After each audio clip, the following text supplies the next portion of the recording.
Chai with Chitra.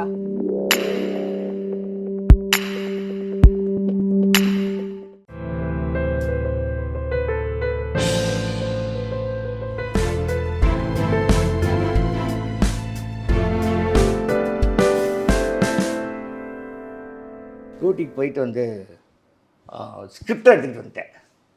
வந்துட்டு இதுதான் sir கதை அப்படின்னு +2 ஸ்டூடெண்ட்டு வந்துட்டு இதுதான் கதை அப்படின்னு சொல்லி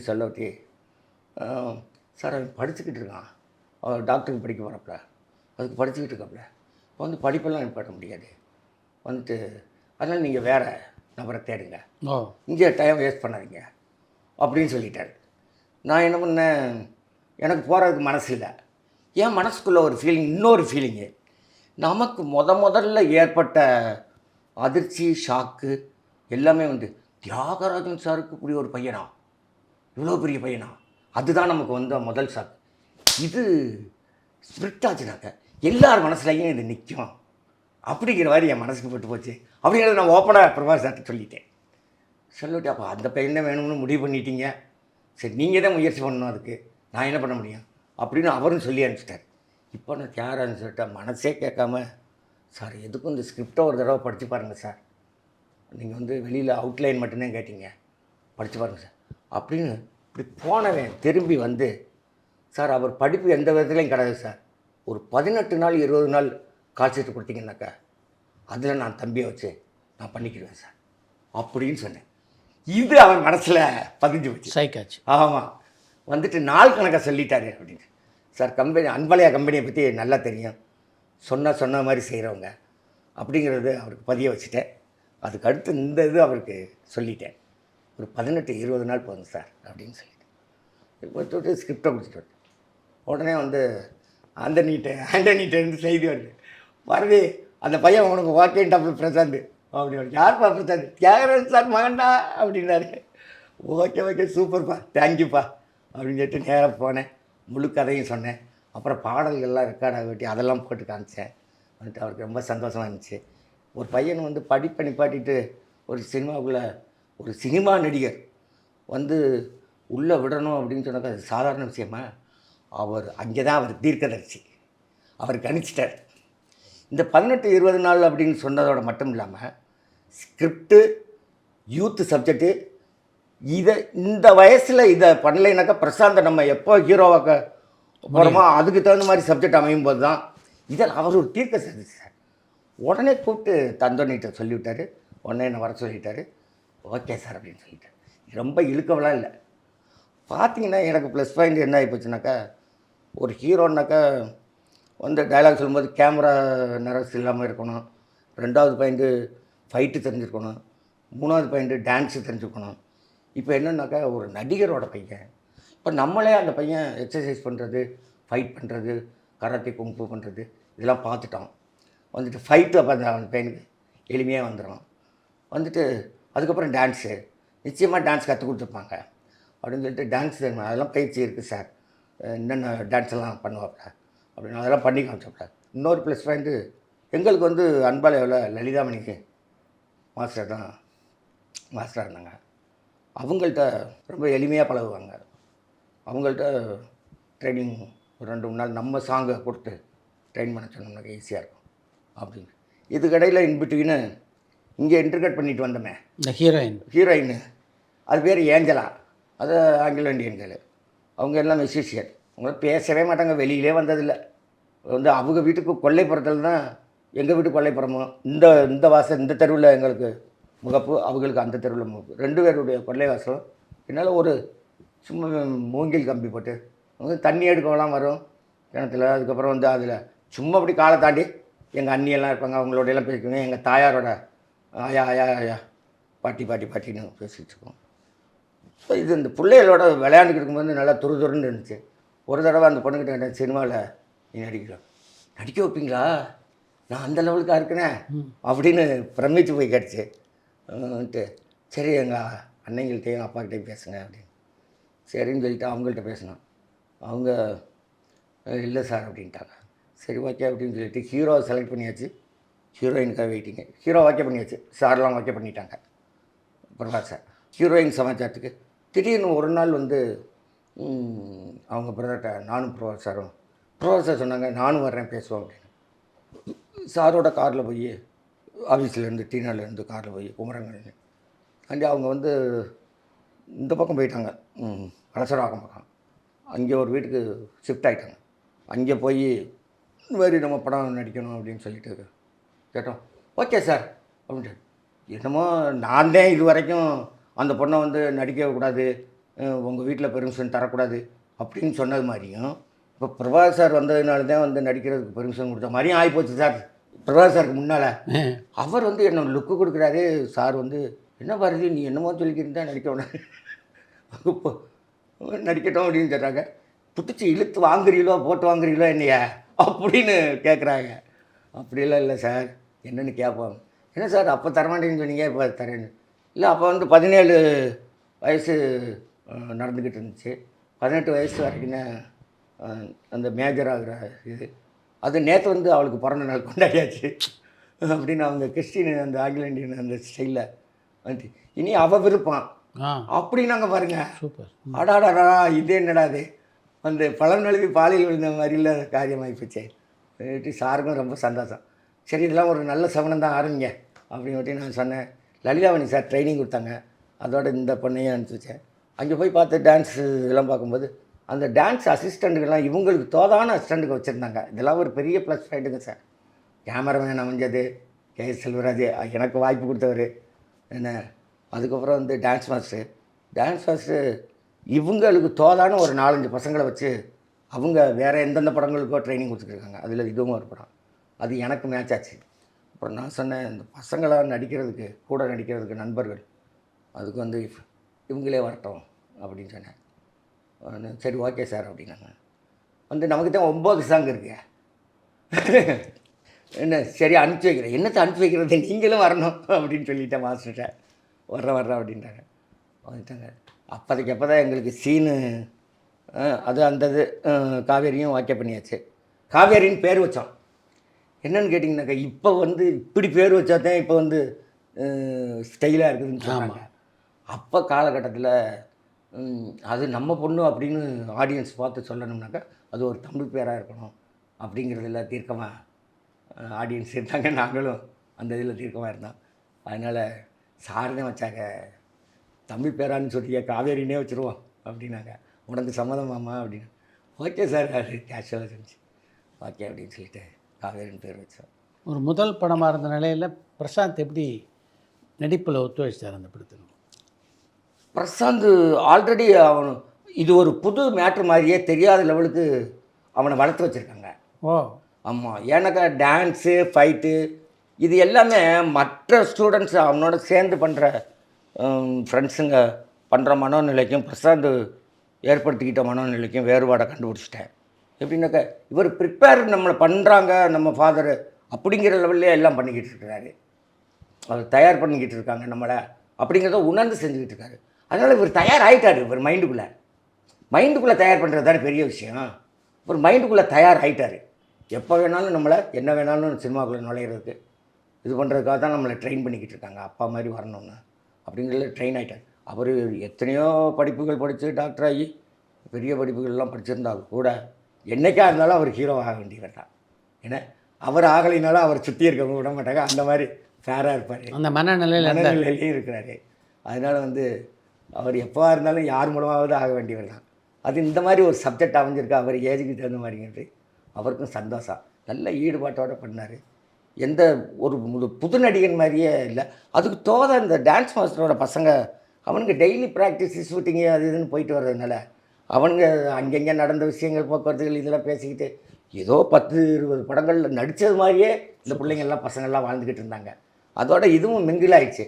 காவேரியும் மிங்கிலாகி அவங்க எல்லாம் பார்த்திங்கன்னாக்கா, நான் வந்து கேரளாவில் வந்து இவங்க எல்லாரையும் வெளியில் விட்டாக்கா சின்ன பிள்ளைங்க வீட்டில் அந்த பிரச்சனை இந்த பிரச்சனை ஜுரம் வயிற்று வலி அப்படி இப்படின்லாம் வந்து சொல்ல ஆரம்பிச்சிருவாங்க. நம்ம கவனிப்பில் இருக்கணும்னு சொல்லிட்டு சார்ட்ட சொன்னேன், நம்ம வந்து பக்கத்து ஸ்டேட்டுக்கு போயிடுவோம் சார். வந்து நாங்கள் 2 பேரும் ஃப்ளைட்டில் போய் திருவனந்தபுரத்தில் சித்ராஞ்சலி ஸ்டுடியோவில் இப்போ நம்ம டேரக்டர் இருக்கார் ஞான ராஜசேகர், பாரதியார் படமெல்லாம் பண்ணாங்க. அவர் தான் MD இருந்தார். ரொம்ப என்கரேஜ் பண்ணாப்புல, சப்சிடியெல்லாம் வாங்கி தரேன் சார் அப்படின்னாரு. 7 lakhs சப்சிடி கொடுத்தாங்க. ஓ. ஆமாம். வந்துட்டு சித்ரானந்த் ஸ்டுடியோவில் கான்ட்ராக்ட் போட்டுட்டு அதில் ஒரு இது என்னென்னாக்கா அவங்கெல்லாம் வந்து கவர்மெண்ட்டு யூனிட் அவுட்டோர் யூனிட் இப்போ நம்ம கூப்பிட்ற டயத்துக்கு ஆரம்பித்து பேக்கப் சொல்கிற டயத்துக்கு போகிறவங்க இல்லை. அவங்க வர்ற டைம் தான் அவங்களுக்குன்னு டியூட்டி டைம் இருக்குது, அதுக்குள்ளே நம்ம பண்ணிக்கணும். அந்த மாதிரி சில சமாச்சாரம். அப்புறம் அங்கே வந்து மழை வந்து திடீர்னு வரும். இன்றைக்கி ஷூட்டிங் கேன்சல்னு எல்லாம் ரிலாக்ஸ் ஆகிடுவாங்க. பார்த்திங்கன்னா 5 நிமிஷத்தில் வெயில் அடிக்கும். அப்புறம் இதெல்லாம் கொஞ்சம் பழகி போய் அப்புறம் இன்னொரு மேட்ரு ஒன்று வச்சுருந்தேன். மழை வந்துச்சுனாக்கா என்னென்ன சீனு, மழை வரலைனாக்கா என்னென்ன சீனு அப்படின்னு எல்லாரையும் வேனில் ஏற்றிக்கிட்டு வந்துட்டு எங்கே அவுட்டோர் வச்சாலும் அங்கேயும் ஒரு இன்டோர் இருக்கிற மாதிரி மைண்டுக்குள்ளே. சூப்பர். 20 நாள் தான் கால் சீட்டு லீவு கிடச்சதுனால அதுக்குள்ளே முடிக்கணுங்கிறதுனால அதுக்கு தானே பெர்மிஷன் கொடுத்துருக்காங்க அப்படின்னு சொல்லிட்டு அதெல்லாம் அமைச்சிக்கிட்டேன். அது மாதிரி வந்து ஆர்டிஸ்ட்டுகளில் பார்த்தீங்கன்னாக்கா சண்முக சுந்தரி அம்மா பிரசாந்துக்கு பாட்டியாக நடித்தவங்க, சக்சனா மேடம், சங்கீதா மேடம், இவங்க தான் கேரளா வந்தாங்க. Hanifa sir, VMC Hanifa sir. அது வந்து எஸ்சிஎஸ்சிக்கு நாங்கள் அட்வான்ஸ் கொடுத்துருந்தோம். அவர் ஹிந்தி படத்துக்கு போயிட்டார் வந்துட்டு. அப்புறம் அங்கே போய் ஃபிக்ஸ் பண்ணது தான் விஎம்சி அனிஃபா சார். அது வந்து வில்லனாகவும் முழுமையாக தெரியக்கூடாது, நல்லவனாகவும் முழுமையாக தெரியக்கூடாதுங்கிற கேரக்டர், மிடிலாக உள்ள கேரக்டர். அது திருச்சங்கு சொர்க்க மாதிரி அது மாதிரி ஒரு கேரக்டர். அது அவர் அமைஞ்சார், அவரெல்லாம் கரெக்டாக வந்துட்டார். மற்றபடி எல்லாம் சின்ன பசங்க வந்து தண்ணி கூட எடுத்துன்னு ஒரு பக்கம் இந்த சாங்கு நாக்கரா போட்டுக்கிட்டு இருப்பாப்புல. பார்த்தீங்கன்னா பீச் இருக்கும். அப்படி திருப்பினீங்கன்னாக்கா தென்னந்தோப்பு.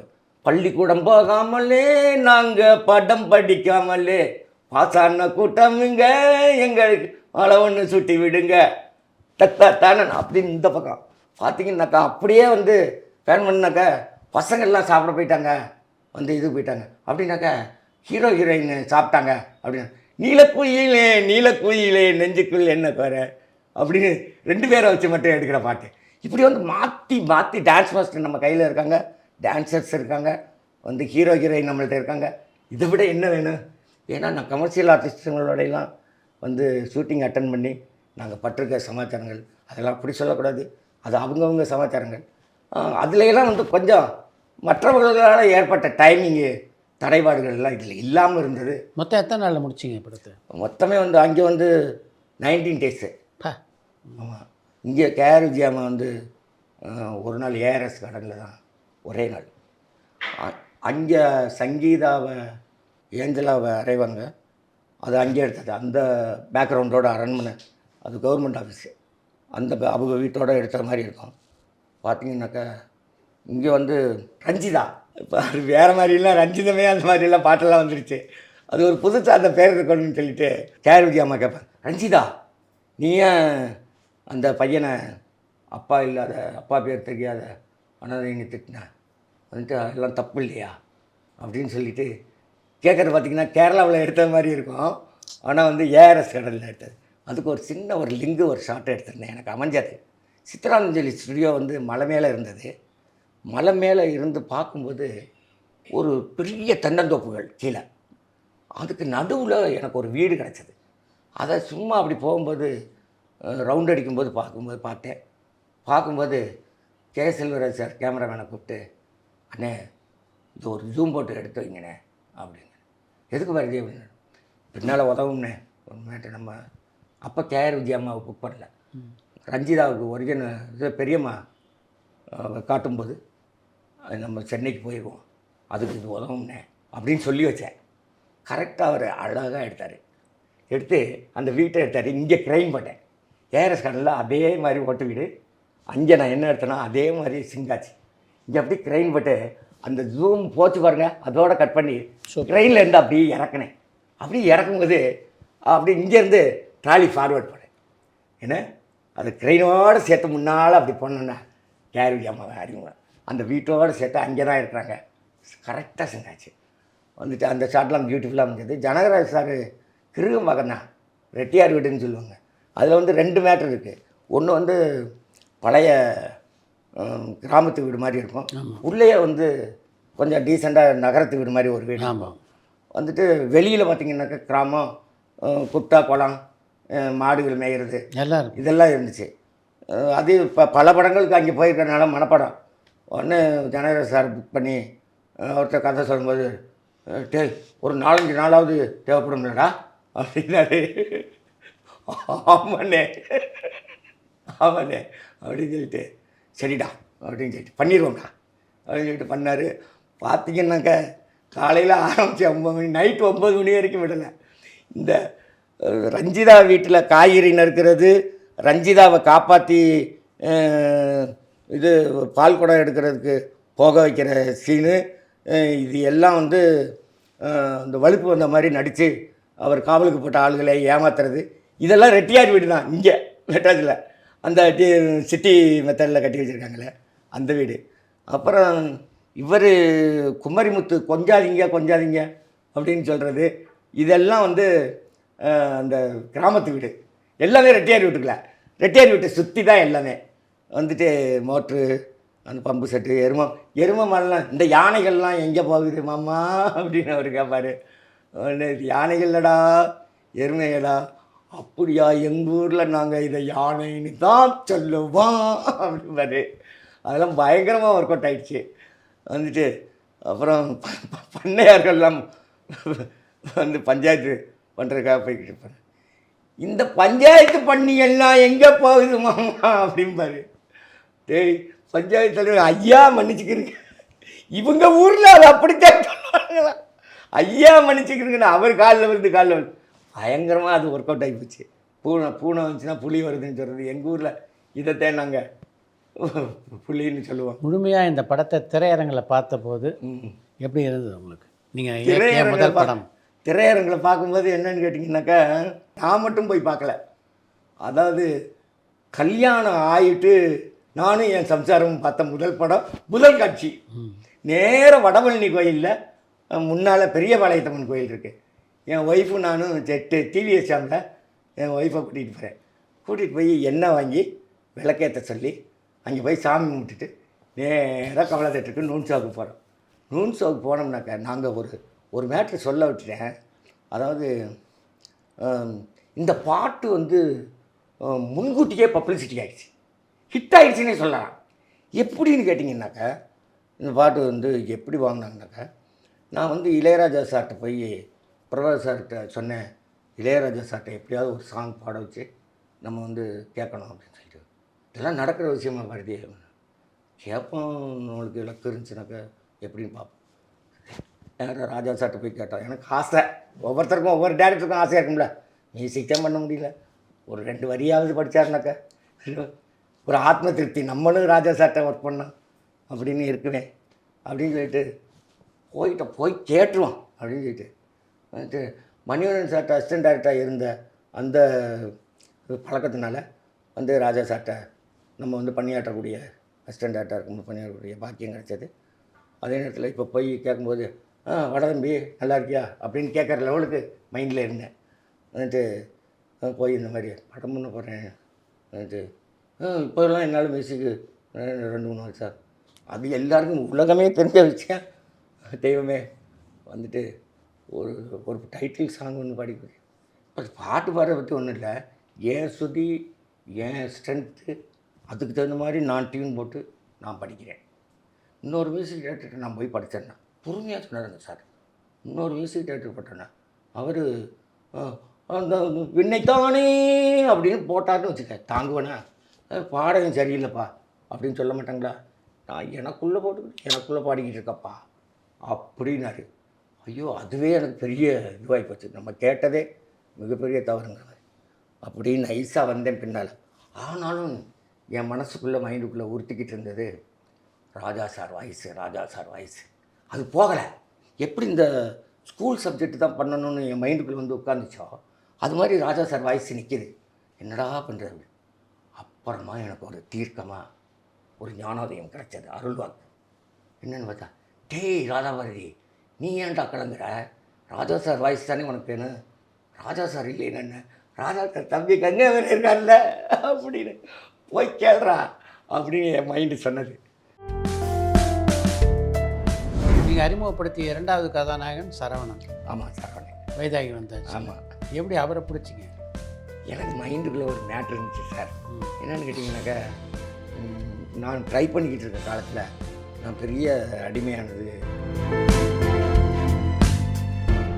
உங்கள் வைகாசி பிறந்தாச்சு படத்தை உங்களை அறிமுகப்படுத்தி விஜயகாந்த் மணிவண்ணன்லாம் பார்த்தாங்களா? வைகாசி பிறந்த வச்சு படம் பார்த்துட்டு விஜயகாந்த் சார் வந்து ஒரு ஃபங்க்ஷனில் எனக்கு மாலை போட்டிருக்காரு. வந்துட்டு டேய் ராதான்னு கூப்பிடுவார். டேய் ராதா.